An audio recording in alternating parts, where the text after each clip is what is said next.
Election commission इसलिए नहीं ले रहा है क्योंकि ये जिन जिनको दिखा रहे हैं उनकी कोई बैकग्राउंड नहीं है, जो वो इंडियन है, कोई सबूत नहीं है उनके पास।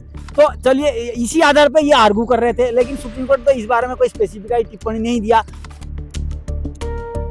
कि इलेक्शन कमीशन कुछ काम करने भी जा रही है और जो बीएलओ अपने ईमानदारी से कोई काम करने के लिए मतलब रेसिडेंट हैं कि हम उनको सही ही फॉर्म बन कर देंगे, तो उन तमाम फॉर्म को आग लगा दिया गया और उन तमाम ऑफिसर्स को जो सही काम करने के लिए एडमेंट थे कि नहीं हम गलत काम नहीं करेंगे, उनको फांसी लगा दिया गया, जान मार दिया गया। जो एक्टिंग जो ऑफिसर्स हैं, जुडिशियल ऑफिसर प्लस जो रिटायर है, उनको जितने भी ज़िले हैं और जितने भी ज़िले में जितने भी कंसर्न्ड जो EROs एंड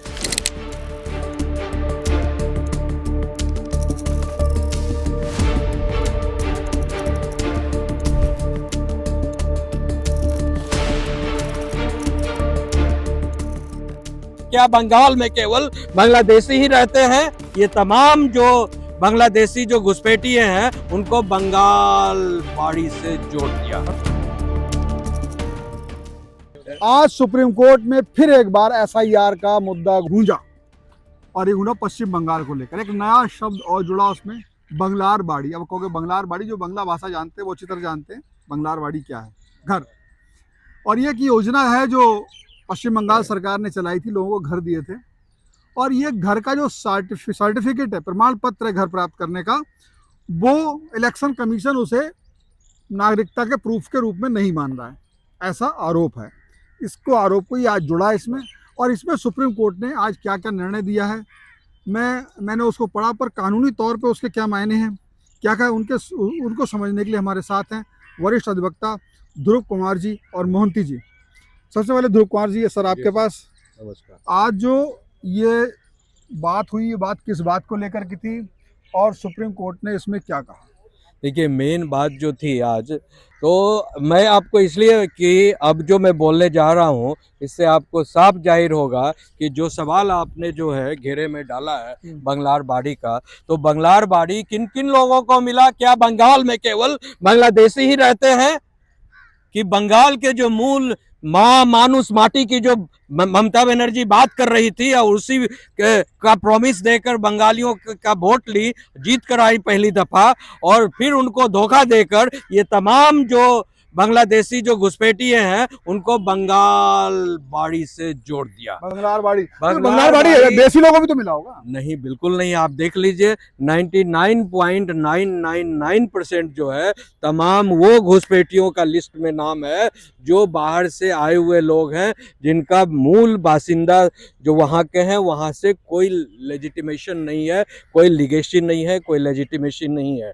तो तमाम जो ये अवैध वोटर्स हैं उसको वैध बनाने के लिए एक रूरल हाउसिंग स्कीम निकाला गया वहाँ पर, और जो गांव-गांव में बंगाल के जितने भी ज़िले हैं सब जगह जो हर एक कॉन्स्टिट्यूएंसी में बंगाल बाड़ी के सर्टिफिकेशन के थ्रू जो है उनको वहाँ पर रेसिडेंशियल सर्टिफिकेट देकर बसाया गया। कानूनी सवाल दिमाग में आया जी कि जो 13 अब ये आधार के बाद 13 जो हो गए थे, जिसकी वजह से आप फॉर्म 6 भर सकते थे और तमाम कर सकते थे SIR में। उसमें एक जगह है कि अगर आपको सरकार से भूमि का पट्टा मिला हो, सरकार से कोई अनुदान मिला हो भूमि का, जैसे प्रधानमंत्री आवास मिला है और झारखंड में अबुआ आवास है, तो क्या उसके तहत कानूनी तौर पे, कानूनी बात कर रहा हूँ मैं, वो षड्यंत्र क्या है वो एक अलग बात है, कानूनी तौर पे यहाँ पर ममता बनर्जी की बात कि भाई बंगलार बाड़ी जो हमने योजना चलाई है हाउसिंग, और उसमें जो लोग रह रहे हैं वो हमारे नागरिक हैं, क्या वो कानूनन भारी नहीं पड़ेगा?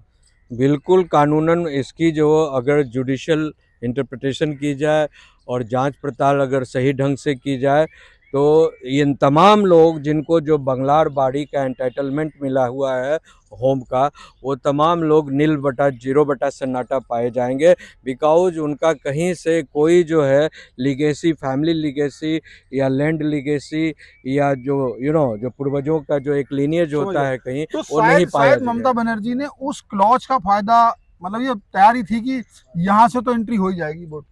नहीं, वोट का तो वो तो बेसिकली ममता बनर्जी बार बार जो जीत कर तीसरी बार आई, तो उनका मेन वोट तो वही है। That's why she wants, she file the petition. और मिस्टर डायरेक और इन्होंने और इनके कई एमपीज ने जो फाइल किया पिटिशन ऑनरेबल सुप्रीम कोर्ट में, कि जो पुराना 2026 के पहले से जो लिस्ट चला आ रहा है उसी लिस्ट पर जो है बंगाल में वोटिंग इस बार असेंबली वोटिंग 2026 की होनी चाहिए। अगर एसआईआर प्रोसेस में जो रिवाइज्ड वोटर लिस्ट जो अभी जो है, जो ऑनरेबल कोर्ट ने कहा है कि जो रिवाइज्ड हो चुका है उनका डिस्क्रिपेंसी ऑब्जेक्शन के बावजूद भी, तो उसमें जुडिशियल ऑफिसर्स को नियुक्त किया गया है जो उसको जो है प्लस ईआरओ ये आदेश आज दिया है जुडिशियल। आज आया है। और ईआरओ जो है 8000 के करीब जो ईआरओज और माइक्रो ऑब्जर्वर्स जो हैं उसमें डाले गए हैं। तो इन तमाम जो ऑफिसर्स का जो लिस्ट है उसमें जो है ईआरओज की जो है क्लास 1 ऑफिसर्स का था और क्लास बी जो है वो माइक्रो ऑब्जर्वर्स का था। लेकिन ममता बनर्जी ने क्या किया है, जो यहाँ पर जो लिस्ट जो जमा की थी पहली दफ़ा, उसमें तमाम ऐसे लोग जो क्लास सी ग्रेड के हैं, लाइक जो बड़ा बाबू कर्मचारी एंड ऑल दैट, तो उस पर उनका वकील बता रहे थे कि ये लोग पहले के इलेक्शन में ये लोग काम कर चुके हैं, इसीलिए इनको जो है इनको ट्रेंड किया हुआ है, इनको एक्सपीरियंस है, इस आधार पर they can tackle the issue. लेकिन इस पर अपोजिट पार्टी के वकील, जो इलेक्शन कमीशन ऑफ इंडिया के वकील ने कहा कि ये जो है क्वासी जुडिशियल पोस्ट है, ईआरओज एंड माइक्रो ऑब्जर्वर्स का है, बिकॉज उनको जो डॉक्यूमेंट्स जो ऑब्जेक्शन आया है कि जिनके नाम जो काट दिए गए हैं, तो वो ऑब्जेक्शन आया है कि ये जो डॉक्यूमेंट का जो वेरिफिकेशन करना है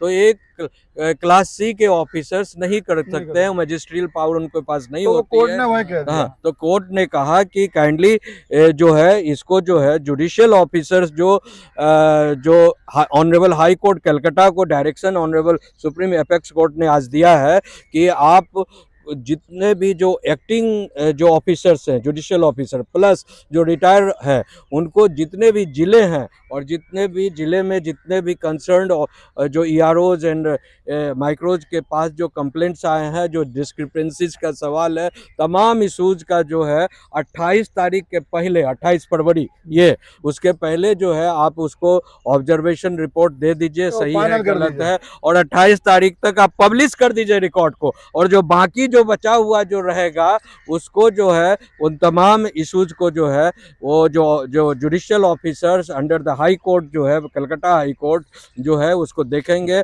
और आगे की कवायद करेंगे। उसी के अंदर जो इलेक्शन कमीशन की सारी सर कवायदें मैं आपकी होंगी। तरफ भी आऊँगा।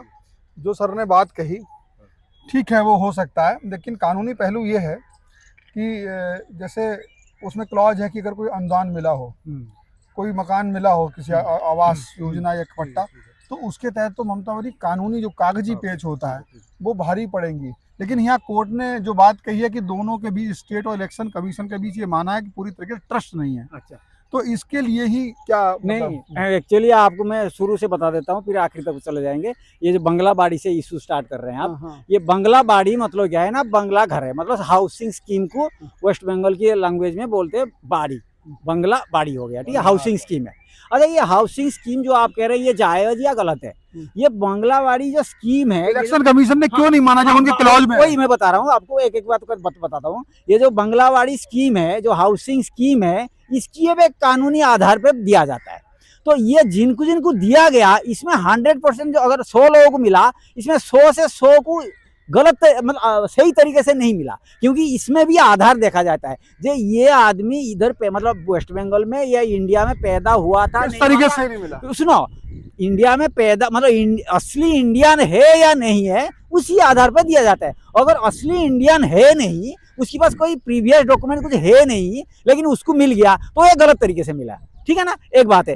तो इसका मतलब, और इलेक्शन कमीशन इसलिए नहीं ले रहा है क्योंकि ये जिनको दिखा रहे हैं उनकी कोई बैकग्राउंड नहीं है, जो वो इंडियन है, कोई सबूत नहीं है उनके पास।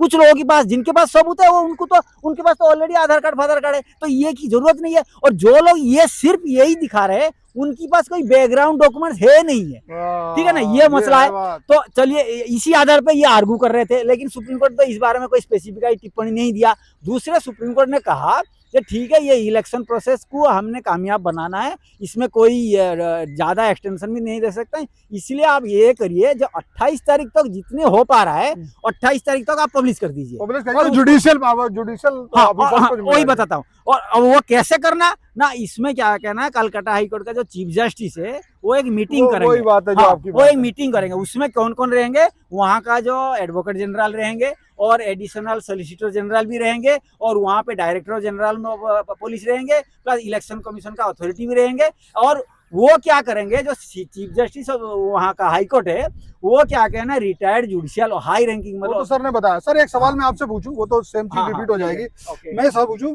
तो कुल मिला के आपको लगता है कि ये SIR को कराने में जो बंगलार बाड़ी का जो गेम, ये गेम मान रहे हो पॉलिटिकल, ये एक्चुअली गेम है। ये जो इलीगल वोटर्स है जिनके आधार पर supreme court, sorry, Mamata Banerjee अब तक जीत के आई है, तो मैक्सिमम लोगों को उन्होंने दे दिया और वही लोगों की वोट। यही बात है सर। देखिए, ट्रस्ट डिफिसिट का मूल मामला है। तो ऑनरेबल कोर्ट ने कहा कि जो trust deficit between Mamata Banerjee, state government plus जो इलेक्शन कमीशन का जो SIR प्रोसेस चल रहा है, उसमें जो EROs, माइक्रोज and BLOs and all that, अभी देखिए सबसे बड़ी बात है कि इतने सारे डायरेक्शन पास होने के बावजूद भी जो है ममता बनर्जी के जो वहाँ सिंडिकेट हैं, अब ममता बनर्जी के कंट्रोल में है या नहीं है ये ममता बनर्जी का आत्मा जानता है। लेकिन सबसे जो दुखद बात है कि इलेक्शन कमीशन कुछ काम करने भी जा रही है, और जो BLO अपने ईमानदारी से कोई काम करने के लिए है, मतलब रेसिडेंट हैं कि हम उनको सही ही फॉर्म बन कर देंगे, तो उन तमाम फॉर्म को आग लगा दिया गया, और उन तमाम ऑफिसर्स को जो सही काम करने के लिए एडमेंट थे कि नहीं हम गलत काम नहीं करेंगे, उनको फांसी लगा दिया गया, जान मार दिया गया। तो ये बड़ा सवाल है, खुदकुशी का नाम देते हुए, समझे ना, इन लोगों ने प्रेशर में, काम के प्रेशर में खुदकुशी कर ली, जबकि साजिश यही है कि वो लोग गलत काम करने के लिए रेडी नहीं थे। और SIR इलेक्शन का भी बदनाम कर रहे हैं। और हाँ, SIR उन्होंने कई बार जो है पूरी इशू को डाइवर्ट करने की कोशिश की। कभी जो है ये BLO के मौत के नाम पर, कभी इन्होंने जो फॉर्म 7 था जिसमें डेड बॉडी का रिपोर्टिंग था, तो इन्होंने इन्हीं के सिंडिकेट BLO के घर में झंडा और डंडा लेकर बैठ जाते थे और वो कहते थे मैं भरूंगा और तुमको केवल दस्तखत करना है। तो जो इन्होंने क्या किया कि जो जीवित लोग थे उनको डेड घोषित कर 100 से ज्यादा लोगों को उनका एक नकल ले लिया। सुप्रीम कोर्ट आ गए कि देखिए भैया, तो ये तमाशा जो ममता बनर्जी बार बार एक नया सगुफा छोड़कर खुद क्रिएट कर खुद इशू क्रिएट कर आ रही हैं और अदालत को भी गुमराह कर रही है, देश को गुमराह कर रही है, वोटर जो रियल वोटर्स हैं उनके हक और अधिकार को छीन रही हैं, ये बिल्कुल गलत है, नाजायज है और आउट ऑफ कॉन्स्टिट्यूशनल क्राइसिस को वो जन्म दे रही है और प्रेसिडेंशियल लॉ को इन्वाइट कर रही है। तो ये आपने सुना, पूरी चीज ये है कि ये कोर्ट जो है यहाँ पर फिलहाल कोर्ट ने अपना काम किया है, उन्होंने ये किया है कि विवाद को खत्म किया जाए। भाई आप कह रहे हो ये अधिकारी सही नहीं है, तो उन्हें जुडिशियल ऑफिसर्स लगा दिए, जो भी उन्होंने मतलब कोर्ट यहाँ से बेहतर से बेहतर। लेकिन क्या है कि पश्चिम बंगाल में SIR का विवाद बढ़ता ही जा रहा है और अब एक नया बंगलार बाड़ी जो मैंने बताया, यानी कि वो सर्टिफिकेट बना दी। कहना है, जो जानकार है उनका कहना है कि वहाँ पर बहुत सारे ये जो घर दिए गए हैं ये बांग्लादेशियों को दिए गए हैं और इसलिए ही इलेक्शन कमीशन के पास या दूसरी चीज जो है उनको सूचना है, क्या है, कैसे करके वो नहीं मान रहे। तो जाहिर सी बात है उस सर्टिफिकेट को माना नहीं जा रहा है इलेक्शन कमीशन द्वारा कि अगर आपको मकान मिला है सरकार की तरफ से तब भी आप नागरिक नहीं है, ऐसा कहा जा रहा है। तो ये चीज एक बड़ी गहन बन गई है। तो लेकिन फिर भी 28 तारीख तक काम होना है, देखना है ये विवाद कितना और बढ़ेगा, सुप्रीम कोर्ट आगे इसमें क्या करेगा, ये नजर बनी रहेगी, हम आपको बताते रहेंगे। फिलहाल इस वीडियो में जो डिस्कशन हुआ और जो आपको पता लगा उस पर आपकी क्या राय है कमेंट बॉक्स में बता सकते हैं। कैमरा पर्सन अजय के साथ Shivendra Gaur, one India Delhi.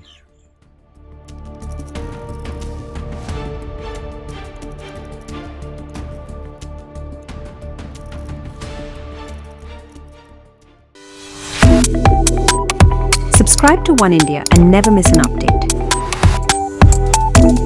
Download the One India app now.